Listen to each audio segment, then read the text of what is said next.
नमस्कार दोस्तों, स्वागत है आपका आज के मुख्य समाचारों में। जी हां दोस्तों, आपको यहां पर देखने को मिलेंगी देश दुनिया की तमाम बड़ी खबरें मुख्य समाचार ब्रेकिंग न्यूज अपडेट्स के रूप में। तो चलिए दोस्तों, जान लेते हैं आज की पहली बड़ी खबर।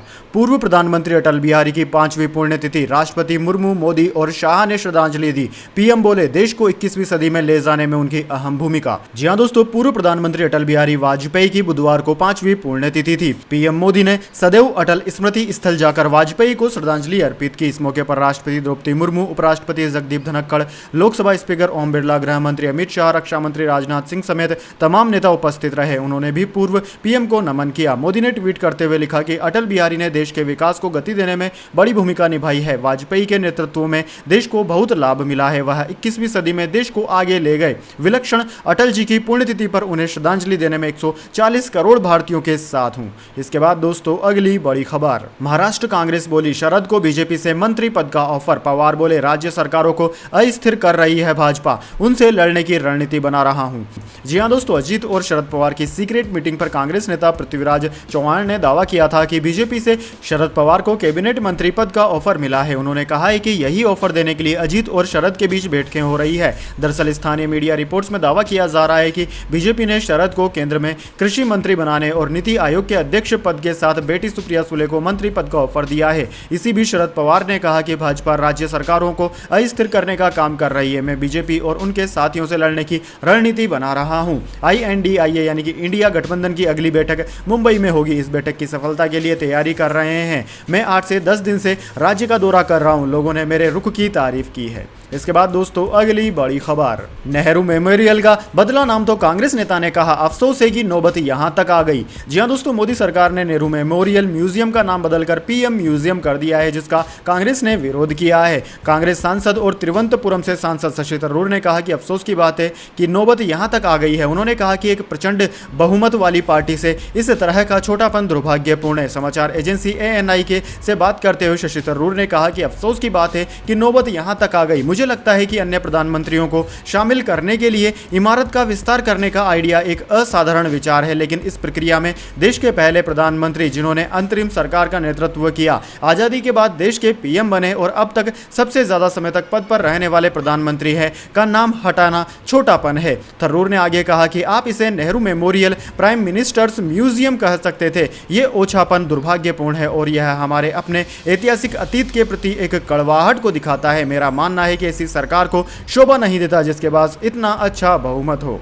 इसके बाद दोस्तों, अगली बड़ी खबर। नूह के बाद पानीपत में हंगामा, तिरंगा यात्रा निकाल रहे युवक लाठी डंडों के साथ मस्जिद में घुसे, नारे भी लगाए। जी हां दोस्तों, हरियाणा के पानीपत में 15 अगस्त के दिन माहौल बिगाड़ने की कोशिश की गई थी। तिरंगा यात्रा के दौरान कुछ युवकों ने मस्जिद के बाहर जमकर बवाल किया। इस दौरान उन्होंने धार्मिक नारेबाजी भी की और डीजे बजाए। आरोप है कि कुछ युवक लाठी डंडे लेकर मस्जिद के अंदर भी घुस गए। मस्जिद के बाहर हंगामा करने का आरोप विश्व हिंदू परिषद और बजरंग दल पर लगा है। जिस मस्जिद के बाहर हंगामा हुआ, वहां के इमाम ने डीजीपी को पत्र लिखकर कार्रवाई करने की मांग की है। इस घटना का वीडियो भी वायरल हुआ है, जिसके बाद पुलिस हरकत में आ गई है। मस्जिद के इमाम ने कहा कि तैयब सुरैया ने तिरंगा बनाया था, इस तिरंगे पर हमारा बराबर हक है। उन्होंने कहा कि सुबह 6 बजे मस्जिद पर तिरंगा लगाया गया था, हम अपने सिर पर तिरंगा बांधने को तैयार हैं। वहीं मस्जिद के इमाम की शिकायत पर डीसीपी ने कहा कि हम माहौल नहीं बिगड़ने देंगे, पुलिस हुड़दंगियों से सख्ती से पेश आएगी। मस्जिद के बाहर सुरक्षा को देखते हुए पुलिस कर्मियों की तैनाती की गई है। इसके बाद दोस्तों, अगली बड़ी खबर। कैबिनेट मीटिंग, कई बड़े फैसले, पीएम ई बस सेवा और विश्वकर्मा योजना को मंजूरी। रेलवे के 7 बड़े प्रोजेक्ट पर भी लगी मोहर। जी हां दोस्तों, केंद्रीय मंत्रिमंडल की बुधवार को हुई बैठक में पीएम ई बस सेवा को मंजूरी दे दी गई। इस पर 57,613 करोड़ रुपए खर्च किए जाएंगे, जिसमें 20,000 करोड़ भारत सरकार देगी। इसके सेवा के अंतर्गत देश भर में लगभग 10,000 नई इलेक्ट्रिक बसें उपलब्ध कराई जाएंगी। केंद्रीय मंत्री अनुराग ठाकुर ने यह जानकारी दी। केंद्रीय मंत्री ने बताया कि ये ई बस सेवा 2037 तक चलेगी और यह 100 शहरों में शुरू की जाएगी। इसके अलावा बस रैपिड ट्रांजिट प्रोजेक्ट बनाया जाएगा। पीएम नरेंद्र मोदी की अगुवाई में हुई केंद्रीय कैबिनेट की बैठक में सार्वजनिक परिवहन सेवा के विस्तार के तहत यह कदम उठाया गया है। वहीं केंद्रीय मंत्री अश्विनी वैष्णव ने बताया कि मंत्रिमंडल ने 13,000 करोड़ की लागत वाली विश्वकर्मा योजना को भी मंजूरी दी, जिसमें परंपरागत पेशे से जुड़े लोगों को सस्ती दर पर 2 लाख रुपए तक का कर्ज मिलेगा। उन्होंने कहा कि विश्वकर्मा योजना से परंपरागत ढांचागत पेशे से जुड़े 30 लाख परिवारों को लाभ होगा। इसके बाद दोस्तों अगली बड़ी खबर, अदालत में इस्तेमाल नहीं होंगे कुछ शब्द, सुप्रीम कोर्ट ने महिलाओं के लिए शब्दावली जारी की, इसे 3 महिला जजों ने बनाया। जी हां दोस्तों, सुप्रीम कोर्ट के फैसलों और दलीलों में अब जेंडर स्टीरियोटाइप शब्दों का इस्तेमाल नहीं होगा। सुप्रीम कोर्ट ने महिलाओं के लिए इस्तेमाल होने वाले आपत्तिजनक शब्दों पर रोक लगाने के लिए gender stereotype compact handbook launch की है। 8 मार्च को महिला दिवस पर सुप्रीम कोर्ट में हुए इवेंट में कहा था कि कानूनी मामलों में महिलाओं के लिए आपत्तिजनक शब्दों का इस्तेमाल रुकेगा, जल्द डिक्शनरी भी आएगी। बुधवार 16 अगस्त को हैंडबुक जारी करते हुए सीजेआई डीवाई चंचूड़ ने कहा कि इससे जजों और वकीलों को यह समझने में आसानी होगी कि कौन से शब्द रूढ़िवादी हैं और उनसे कैसे बचा जा सकता है। इसके बाद दोस्तों अगली बड़ी खबर, सचिन को लप्पू झिंगुर बोलकर बुरी फंसी पड़ोसन मिथिलेश भाटी, वकील ने भेजा मानहानि का नोटिस।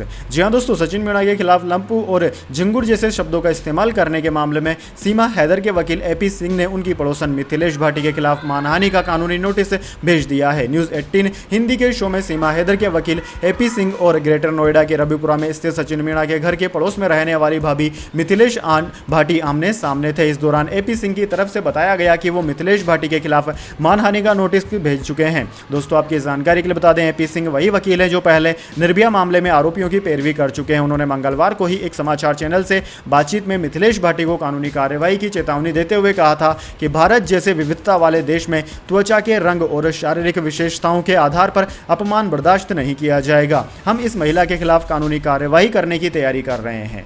इसके बाद दोस्तों अगली बड़ी खबर, दिल्ली हाईकोर्ट पहुंची ज्योति मौर्य, निजी जिंदगी से जुड़ी खबरें सोशल मीडिया से हटाने की मांग की। जी हां दोस्तों, यूपी एसडीएम ज्योति मौर्य दिल्ली हाईकोर्ट का दरवाजा खटखटा रही है। ज्योति मौर्य ने उनकी निजी जिंदगी से जुड़े खबरें, फेक न्यूज, वीडियो, ऑडियो और उनसे जुड़े गानों को सोशल मीडिया प्लेटफॉर्म से हटाने की मांग की है। यूपी एसडीएम ने उनके खिलाफ इस्तेमाल किए जाने वाले सभी कंटेंट को हटाने के लिए याचिका दायर की है। इसके बाद दोस्तों अगली बड़ी खबर, तेजस नेटवर्क को 7,492 करोड़ का ऑर्डर मिला। बीएसएनएल को 4G 5G इक्विपमेंट सप्लाई करेगी कंपनी, सपोर्ट मेंटेनेंस के लिए भी कॉन्ट्रैक्ट साइन किया। जी हां दोस्तों, टाटा ग्रुप की कंपनी तेजस नेटवर्क को 4G 5G इक्विपमेंट के लिए 7,492 करोड़ रुपए का ऑर्डर मिला है। यह ऑर्डर टाटा ग्रुप की IT company Tata consultancy services TCS ने दिया है। तेजस नेटवर्क ने बताया कि बीएसएनएल ने pen India 4G 5G network के लिए radio access network RAN equipment की सप्लाई, सपोर्ट और एनुअल मेंटेनेंस सर्विसेज के लिए TCS के साथ एक कॉन्ट्रैक्ट साइन किया है। इसके तहत हम देश के 1 लाख साइटों में इक्विपमेंट सप्लाई करेंगे, जिसे कैलेंडर ईयर 2023-24 तक पूरा किया जाएगा। इसके बाद दोस्तों अगली बड़ी खबर, छुट्टी 6 रुपए के चक्कर में चली गई सरकारी नौकरी, अब अदालत ने भी राहत देने से कर दिया इनकार। जी हां दोस्तों, महज 6 रुपए नहीं लौटाने के चलते रेलवे के एक बुकिंग क्लर्क को नौकरी से हाथ गंवाना पड़ गया है। अब बॉम्बे हाई कोर्ट ने भी उसे राहत देने से इनकार कर दिया है। 26 साल पहले विजिलेंस टीम की छापेमारी में पकड़े जाने के बाद क्लर्क को सेवा से बर्खास्त कर दिया गया था। मायानगरी मुंबई का यह पूरा मामला है। दरअसल दोस्तों 31 जुलाई 1995 को राजेश वर्मा रेलवे में क्लर्क बने थे।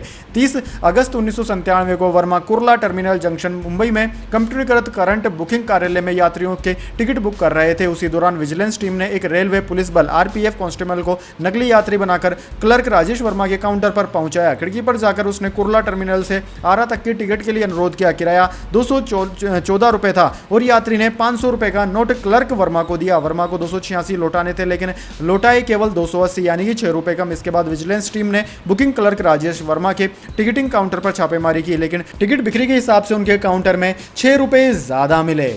इसके बाद दोस्तों अगली बड़ी खबर, महिंद्रा ने इलेक्ट्रिक थार का कॉन्सेप्ट मॉडल दिखाया। 2025 तक मार्केट में आ सकती है थार ई, ग्लोबल पिकअप ट्रक भी पेश किया। जी हां दोस्तों, महिंद्रा एंड महिंद्रा लिमिटेड ने अपने ग्लोबल इवेंट फ्यूचर स्केप में इलेक्ट्रिक थार के कॉन्सेप्ट मॉडल को अनवील किया है। ये 5 डोर इलेक्ट्रिक SUV कंपनी की बॉर्न इलेक्ट्रिक BE रेंज का हिस्सा होगी। इसका नाम थार ई होगा। BE रेंज में कंपनी थार ई के अलावा 5 इलेक्ट्रिक कारों को डेवलप कर रही है। दक्षिण अफ्रीका के केपटाउन में हुए इस इवेंट में महिंद्रा ने स्कॉर्पियो एंड SUV पर बेस्ड ग्लोबल पिकअप ट्रक और ओझा नाम से एक नए प्लेटफॉर्म को पेश किया है। इसे महिंद्रा राइज ने कंपनी के लाइनअप में शामिल लाइट वेट ट्रैक्टरों के लिए डेवलप किया है। कंपनी दोनों कारों को 2025 तक भारत सहित ग्लोबल मार्केट में लॉन्च कर सकती है। वहीं ओझा प्लेटफॉर्म पर बेस्ड ट्रैक्टर और यूटिलिटी व्हीकल को 2024 तक दुनिया भर के बाजारों में उतारा जाएगा। इसके बाद दोस्तों अगली बड़ी खबर, नासा मंगल ग्रह से लॉन्च करेगा रॉकेट, ये मार्स के सैंपल को पृथ्वी तक पहुंचाएगा, इसमें ढूंढी जाएंगी लाल ग्रह पर जीवन की संभावनाएं। जी हां दोस्तों, नासा पहली बार किसी दूसरे ग्रह से रॉकेट लॉन्च करने की तैयारी कर रहा है। मार्स सैंपल रिटर्न मिशन के तहत NASA Mars ascent vehicle MAV को मंगल ग्रह से लॉन्च करेगा, जो फिर वहां से इकट्ठा किए गए सैंपल्स को धरती पर पहुंचाने में मदद करेगा। इसके लिए MAV की टीम ने सॉलिड रॉकेट मोटर से पहले और दूसरे स्टेज की टेस्टिंग कर ली है, जो सफल रही। नासा के मार्शल स्पेस सेंटर से मैनेज किए जा रहे MAV को जून 2028 में लॉन्च किया जाएगा। मंगल ग्रह से सैंपल 2030 तक धरती पर पहुंच सकते हैं। इन सैंपल्स को फिलहाल नासा का परसिवरेंस रोवर इकट्ठा कर रहा है। यह पहला मौका होगा जब किसी और ग्रह से सैंपल पृथ्वी पर लाए जाएंगे। इनकी जांच के दौरान मंगल पर जीवन की संभावना खोजने की कोशिश की जाएगी। इसके बाद दोस्तों जाने अगली बड़ी खबर, लेकिन उससे पहले मेरी आपसे एक छोटी सी रिक्वेस्ट है, अगर दोस्तों आपको अभी तक हमारी न्यूज पसंद आई है तो इसे एक लाइक जरूर दे दीजिए। अगर आपको पसंद नहीं आई तो बेशक आप डिसलाइक भी कर सकते हैं, लेकिन दोस्तों लाइक और डिसलाइक जरूर कीजिए, क्योंकि दोस्तों यही हमारी मेहनत का फल होता है और इसी से हमें पता चलता है कि आपको हमारी वीडियोस पसंद आ रही हैं या नहीं। तो चलिए दोस्तों जान लेते हैं अगली बड़ी खबर। शेयर बाजार में आज रही तेजी, सेंसेक्स 137 अंक चढ़कर 65,539 पर बंद। SBFC फाइनेंस शेयर 82 रुपए पर लिस्ट हुआ। जी हां दोस्तों, शेयर बाजार में बुधवार को तेजी देखने को मिली। सेंसेक्स 137 अंक चढ़कर 65,539 के स्तर पर बंद हुआ। वहीं निफ्टी में भी 30 अंकों की तेजी रही है, 19,465 के स्तर पर बंद हुआ। सेंसेक्स के 30 शेयरों में से 17 में तेजी और 13 में गिरावट देखने को मिली है। सेक्टोरल इंडेक्स में यूटिलिटी, पावर, रियल्टी और IT शेयरों में तेजी देखने को मिली। वहीं दूसरी ओर मेटल, टेलीकॉम और फाइनेंशियल शेयरों के इंडेक्स गिरावट के साथ बंद हुए। दोस्तों आज मार्केट में निफ्टी 50 के टॉप गेनर और टॉप लूजर्स की बात करें तो टॉप गेनर्स में Apollo hospital, UltraTech cement, NTPC रहे, जबकि टॉप लूजर्स में टाटा स्टील, अडानी पोर्ट्स और हिंडाल्को रहे। इसके बाद दोस्तों अगली बड़ी खबर, कस्टमर्स का जबरदस्त रेस्पॉन्स, एक महीने में 31,716 बुकिंग। जी हां दोस्तों, किया के updated version flagship SUV model Seltos को कस्टमर्स का जबरदस्त रेस्पॉन्स मिल रहा है। किया सेल्टोस के नए संस्करण की एक महीने में 31,716 बुकिंग मिली है। किया इंडिया ने बुधवार को यह जानकारी दी। कंपनी ने नए सेल्टोस की बुकिंग 14 जुलाई 2023 को शुरू की थी। इस मॉडल की शोरूम कीमत 10,79,000 रुपए से 19,99,000 रुपए तक है। किया इंडिया के प्रबंधन निदेशक और मुख्य कार्यपालक अधिकारी ताई जिन पार्क ने कहा कि हमें पूरा विश्वास है कि नई सेल्टोस आने वाले समय में सफलता की नई कहानी लिखेगी। इसके बाद दोस्तों अगली बड़ी खबर, जहरीली शराब से मौत पर मुआवजे के नियम में बदलाव, पोस्टमार्टम रिपोर्ट नहीं होने पर अब चौकीदार की रिपोर्ट पर भी मिलेगा मुआवजा, 200 से अधिक केस पेंडिंग। जी हां दोस्तों, जहरीली शराब से मौत मामले में अब पोस्टमार्टम रिपोर्ट नहीं होने पर भी मुआवजे की राशि दी जाएगी। मद्य निषेध मंत्री सुनील कुमार ने कहा कि जिनकी पोस्टमार्टम रिपोर्ट ने ही वैसे हालात में विभाग के चौकीदारी से जानकारी या फिर अन्य लोगों से पड़ताल की जा रही है, इसके बाद मुआवजे की राशि दी जाएगी। विभाग की तरफ से की गई नई पहल के बाद जहरीली शराब मौत का मुआवजा राशि मिलने में हो रही समस्याओं से लोगों को राहत मिलेगी। अब पोस्टमार्टम रिपोर्ट नहीं होने पर भी चौकीदार की रिपोर्ट पर मृतकों के परिजनों को मुआवजा राशि मिल जाएगी। इसके बाद दोस्तों अगली बड़ी खबर, फॉक्सकॉन ने भारत में iPhone 15 बनाना शुरू किया, सितंबर में हो सकता है लॉन्च। वायरलेस ईयरबड्स भी बनाएगी कंपनी। जी हां दोस्तों, ताइवान की इलेक्ट्रॉनिक्स मैन्युफैक्चरर कंपनी फॉक्सकॉन ने भारत के अपने तमिलनाडु प्लांट में iPhone 15 बनाना शुरू कर दिया है। ब्लूमबर्ग की एक रिपोर्ट के अनुसार फॉक्सकॉन अगले कुछ हफ्तों में नए डिवाइस की डिलीवरी करने की तैयारी में है। उत्पादन में तेजी लाने के लिए फॉक्सकॉन ने चेन्नई स्थित प्लांट में प्रोडक्शन लाइन भी बढ़ा दी है। इसके साथ ही न्यूज एजेंसी PTI के मुताबिक फॉक्सकॉन जल्द ही हैदराबाद में एप्पल के वायरलेस ईयरबड्स भी बनाएगी। दोस्तों पिछले साल सितंबर में iPhone 13 के लॉन्च होने के लगभग 6 से 7 महीने बाद भारत में इसकी मैन्युफैक्चरिंग शुरू हुई थी। हालांकि iPhone 14 की मैन्युफैक्चरिंग लॉन्च के एक महीने बाद ही शुरू कर दी गई थी, लेकिन इस बार iPhone 15 की मैन्युफैक्चरिंग लॉन्च से पहले ही शुरू हो गई है, यानी कि इस बार भारत में बने iPhone 15 दूसरे देशों में एक्सपोर्ट भी किए जाएंगे। इसके बाद दोस्तों अगली बड़ी खबर, बेन स्टोक्स की संन्यास के बाद वनडे क्रिकेट में वापसी, न्यूजीलैंड के खिलाफ इंग्लैंड की टीम में हुए शामिल। जी हां दोस्तों, इंग्लैंड के दिग्गज क्रिकेटर बेन स्टोक ने वनडे क्रिकेट में संन्यास के बाद वापसी की है। स्टोक्स ने पिछले साल वनडे फॉर्मेट से संन्यास ले लिया था, लेकिन अब वे वापसी के लिए तैयार हैं। इंग्लैंड ने स्टोक्स को न्यूजीलैंड के खिलाफ होने वाली वनडे सीरीज के लिए टीम में जगह दी है। स्टोक्स ने आखिरी वनडे में जुलाई 2022 में दक्षिण अफ्रीका के खिलाफ खेला था। उन्होंने इस फॉर्मेट में 2924 रन बनाने के साथ ही 74 विकेट भी लिए हैं। दोस्तों स्टोक्स ने पिछले साल जुलाई में संन्यास लिया था। उन्होंने करीब 1 साल के बाद अपने संन्यास को वापस लेने का फैसला किया है। इसके बाद दोस्तों अगली बड़ी खबर, 5 दिन में गदर 2 की वर्ल्ड वाइड कमाई 290 करोड़, 15 अगस्त पर 55 करोड़ का record collection. Oh my God 2 भी 100 करोड़ के नजदीक। जी हां दोस्तों, सनी देओल और अमीषा पटेल स्टारर फिल्म गदर 2 ने रिलीज के 5वें दिन भी कई रिकॉर्ड तोड़ दिए हैं। फिल्म ने इंडिपेंडेंस डे पर 55 करोड़ रुपए की कमाई की। इसके साथ ही यह फिल्म भारतीय सिनेमा के इतिहास में 15 अगस्त के दिन सबसे ज्यादा कमाई करने वाली फिल्म बन गई है। फिल्म का टोटल कलेक्शन 229 करोड़ रुपए हो चुका है। वहीं ग्लोबल कमाई में फिल्म 300 करोड़ के पास पहुंच गई है। बॉलीवुड हंगामा की रिपोर्ट के मुताबिक वर्ल्ड वाइड इस फिल्म ने 290.59 करोड़ रुपए का कलेक्शन कर लिया है। जल्द ही यह 300 करोड़ क्लब में शामिल हो जाएगी। दोस्तों, गदर 2 को लेकर यह उम्मीद जताई जा रही थी कि फिल्म इंडिपेंडेंस डे पर 200 करोड़ क्लब में शामिल हो जाएगी और ऐसा ही हुआ। यह सनी देओल की अब तक की सबसे ज्यादा कमाई करने वाली फिल्म भी बन गई है। दोस्तों, गदर 2 की पूरे हिंदी बेल्ट में 88% ऑक्यूपेसी है। फिल्म की main target audience north Indian है, जबकि साउथ में रजनीकांत की जेलर और भी बेहतर बिजनेस कर रही है। पहले ही दिन से यह कहा जा रहा था कि अगर अनिल शर्मा निर्देशित यह फिल्म ओ माय गॉड 2 के साथ रिलीज नहीं होती तो यह और भी बेहतर बिजनेस कर सकती थी। इसके बाद दोस्तों, अगली बड़ी खबर, दिल्ली के एलजी वीके सक्सेना ने विधानसभा सत्र पर जताई आपत्ति, सेवा कानून पर बहस होने की संभावना। जी हां दोस्तों, आज बुलाया गया दिल्ली विधानसभा का सत्र उपराज्यपाल वीके सक्सेना और अरविंद केजरीवाल सरकार के बीच नए टकराव का कारण बन गया है। उपराज्यपाल ने 2 दिवसीय विधानसभा सत्र पर आपत्ति जताई है। इस सत्र में उस केंद्रीय कानून पर तीखी बहस होने की संभावना है जिसके जरिए राष्ट्रीय राजधानी में अधिकारियों की पोस्टिंग और तबादलों पर दिल्ली सरकार का नियंत्रण छीन लिया गया है। संसद द्वारा पारित कानून ने केंद्र सरकार द्वारा लागू किए गए अध्यादेश का स्थान ले लिया। इस पर आम आदमी पार्टी और इसके साथ विपक्षी खेमे की ओर से तीखी प्रतिक्रिया हुई है। आम आदमी पार्टी ने इस बिल को सुप्रीम कोर्ट में चुनौती दी थी। विधानसभा की उपाध्यक्ष राखी बेल्डा ने कहा कि वीके सक्सेना ने 11 अगस्त को मुख्यमंत्री अरविंद केजरीवाल को लिखे पत्र में अपनी आपत्ति जताई थी, जिसकी एक प्रति विधानसभा को भी दी गई थी। राखी बेल्डा ने कहा कि उपराज्यपाल ने दावा किया है कि विधानसभा सत्र नियमों के अनुसार बुलाया गया था। एक सत्र को स्थगित नहीं किया जाता है बल्कि कई हिस्सों में चलाया जाता है। उनके विचार इससे अलग हैं। इसके बाद दोस्तों, अगली बड़ी खबर, भारत को 2024 तक अमेरिका से मिलेंगे 6 अपाचे हेलीकॉप्टर। 1 मिनट में 128 टारगेट हिट करेगा एडवांस मिसाइल से लैस। जी हां दोस्तों, अमेरिकी एयरक्राफ्ट मेकर कंपनी बोइंग ने भारतीय सेना के लिए 6 अपाचे लड़ाकू हेलीकॉप्टर्स का प्रोडक्शन शुरू कर दिया है। बोइंग ने साल 2020 में इंडियन एयरफोर्स को AH-64E मॉडल के 22 अपाचे हेलीकॉप्टर डिलीवर किए थे। इसके बाद भारतीय सेना ने बोइंग कंपनी से 6 अतिरिक्त हेलीकॉप्टर बनाने का समझौता किया। इसमें पहले अपाचे हेलीकॉप्टर का प्रोडक्शन शुरू हो गया है। सभी हेलीकॉप्टर की डिलीवरी 2024 तक होनी है। इन हेलीकॉप्टर्स का निर्माण अमेरिका के एरिजोना में हो रहा है। इसके बाद दोस्तों, अगली बड़ी खबर, कम नहीं हो रही पृथ्वी शॉ की मुश्किलें, फॉर्म में लौटे तो चोट ने किया टूर्नामेंट से बाहर। जी हां दोस्तों, भारतीय क्रिकेटर पृथ्वी शॉ इस समय इंग्लैंड के one day domestic tournament one day cup 2023 में खेल रहे हैं। वे नॉर्थहैम्पटनशायर के खिलाड़ी हैं, लेकिन पृथ्वी चोट की वजह से पूर्ण टूर्नामेंट से बाहर हो गए हैं। वे काफी मुश्किलों के बाद फॉर्म में लौटे थे, लेकिन चोट की वजह से नहीं खेल सकेंगे। पृथ्वी ने अभी तक दमदार प्रदर्शन किया। वे दोहरा शतक लगाकर चर्चा में आए थे। विजडन इंडिया की खबर के मुताबिक पृथ्वी के घुटने में चोट लगी है। इसी वजह से वे अब वनडे कप 2023 में नहीं खेल सकेंगे। पृथ्वी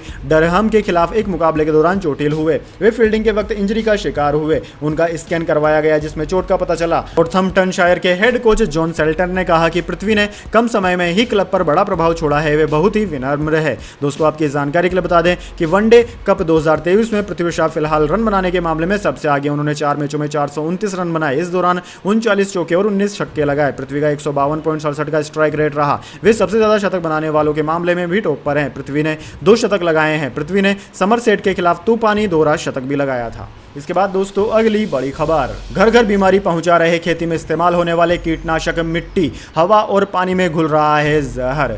जी हां दोस्तों, हर साल हजारों टन कीटनाशक जमीन में रिस रहे हैं। कई रिपोर्टें ये बताती है कि ये कीटनाशक जमीन से नदियों से होते हुए समुद्र में पहुंच रहे हैं, जिसके चलते दुनिया भर में खेती योग्य भूमि बंजर होने के कगार पर खड़ी है। रासायनिक उर्वरकों ने 1930 के दशक से फसल उत्पादन बढ़ाने में किसानों की मदद की है। अब यही रासायनिक उर्वरक खेती में इस तरह शामिल है कि जमीन में जहर घुलने लगा है। ताज़ा रिसर्च में वैज्ञानिकों ने 92 तरह के कीटनाशकों पर शोध किया, जिसमें यह पाया गया कि कीटनाशक लंबी दूरी तक यात्रा करते हैं। हर साल दुनिया भर में इस तरह के कुल 730 टन कीटनाशक खेतों से नदियों में जाते हैं। फसलों पर रासायनिक उर्वरकों के इस्तेमाल से के अतिरिक्त उर्वरकों का रिसाव होता है। ये जलमार्गों पर खतरनाक असर डालते हैं। ये पानी में जाकर पोषक तत्वों और ऑक्सीजन की मात्रा को कम कर देते हैं। पानी में रहने वाले मौजूदा जीव बचे हुए ऑक्सीजन का इस्तेमाल करती हैं। ऑक्सीजन की कमी से मछलियां भी मर रही हैं। इसके बाद दोस्तों अगली बड़ी खबर, इस क्षेत्र में मजबूत हुई भारत रूस की साझेदारी, पीछे रह गए अमेरिका और चीन। जी हां दोस्तों, रूस के साथ बढ़ती तेल खरीद के बीच खबर है कि रूस से भारत का आयात दुगना हो गया है। वाणिज्य मंत्रालय के ताजा आंकड़ों के अनुसार रूस से कच्चे तेल और उर्वरकों की बढ़ती खरीद के कारण चालू वित्त वर्ष की अप्रैल जुलाई की अवधि में रूस से भारत का आयात दुगना होकर 20.45 अरब डॉलर हो गया है। इसके साथ ही रूस अब वित्तीय वर्ष के पहले 4 महीनों के दौरान भारत का दूसरा सबसे बड़ा आयातक देश बन गया है। समाचार एजेंसी पीटीआई की एक रिपोर्ट के मुताबिक पिछले साल अप्रैल जुलाई की इसी अवधि में भारत का रूस से आयात 10.42 अरब डॉलर था। रूस यूक्रेन युद्ध की शुरुआत से पहले भारत के तेल आयात में रूसी तेल का हिस्सा जहां 1% से भी कम था, युद्ध के बाद यह रिकॉर्ड रूप से बढ़कर 40% हो गया। भारत चीन और अमेरिका के बाद दुनिया का तीसरा सबसे बड़ा कच्चे तेल का आयातक है। युद्ध को लेकर पश्चिमी प्रतिबंध झेल रहे रूस ने भारत को रियायती दरों पर तेल ऑफर किया था, जिसे भारत ने स्वीकार कर लिया। भारत की रिफाइनरियों ने भारी मात्रा में सस्ता रूसी तेल खरीदकर बम्पर कमाई की है। तो दोस्तों यह थी आज की तमाम बड़ी खबरें। इसके बाद दोस्तों बारी आती है आज के माइंड क्यूज क्वेश्चन की। जी हाँ दोस्तों, एक आसान से सवाल का जवाब देकर आप जीत सकते हैं एक अमेजिंग सरप्राइज गिफ्ट हमारे यूट्यूब चैनल की ओर से। तो दोस्तों आज का सवाल आपकी स्क्रीन पर आ चुका है। भारत में कुल कितने केंद्र शासित प्रदेश हैं? जी हाँ दोस्तों, अगर आप जानते हैं कि भारत में कुल कितनी यूनियन टेरिटरीज हैं तो जल्दी से कमेंट बॉक्स में इस सवाल का उत्तर लिख दीजिए। अगर दोस्तों आपका जवाब होता है एकदम सही और आप चुने जाते हैं लकी विजेता के रूप में, तो आपको मिल सकता है एक अमेजिंग सरप्राइज गिफ्ट हमारे यूट्यूब चैनल की ओर से। तो दोस्तों जल्दी से अपना उत्तर कमेंट बॉक्स में लिख दीजिए, वीडियो को लाइक कर लीजिए और चैनल को सब्सक्राइब करके बेल आइकन भी दबा लीजिए। धन्यवाद। वंदे मातरम। जय हिंद, जय भारत।